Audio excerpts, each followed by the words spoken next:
Judy, you've referenced beating down doors, knocking down doors a few times. What does that entail, and how can one do it graciously? Or maybe not so graciously? I think you have to have a lot of patience, and you have to know that it's not one phone call, that it's many phone calls that you'll be making, that you'll come back to the same people over and over and over again.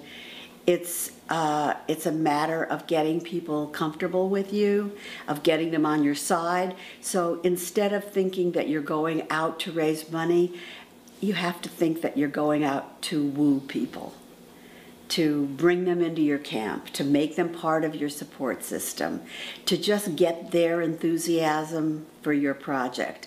And, you know, if the money isn't forthcoming immediately, that doesn't mean it's not going to come in the long run, and it doesn't mean that they're not going to be able to help you in some other way. So I think it's almost like gathering your tribe around your project, getting people who see your passion and believe in you. So I think that's the attitude you have to go in with. So when is no really a no?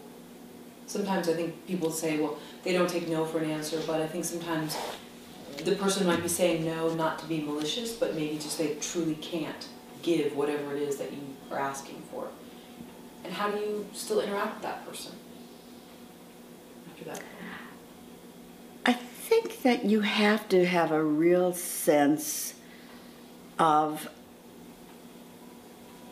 where people are coming from, of what's going on with them that makes this possible for them or not. And you have to live within the reality of that. And maybe a no is a no now, but is not a no in the future. And then, you know, there's some people who say, take me off your list. Well, if they say that, then it's a no. You say, okay, we're sorry we bothered you. And, you know, you have to do that too, because you will be bothering a lot of people who don't want to be bothered about this, who have their own problems or their own projects that they're raising money for. So you just have to be very sensitive every step of the way.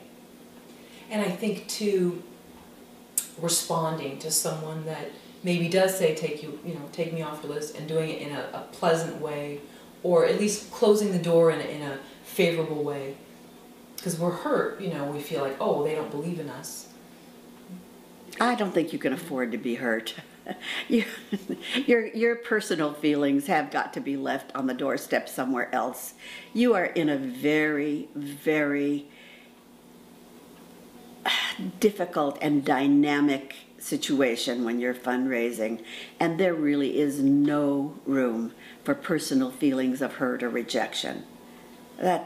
You got to just get rid of that. It's not useful to you in any way.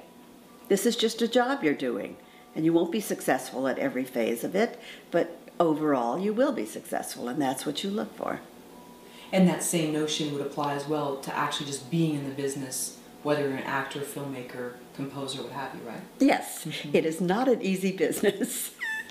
And if you develop, someone, I forget where I read this, said to develop rhino skin, where just stuff just doesn't affect you anymore.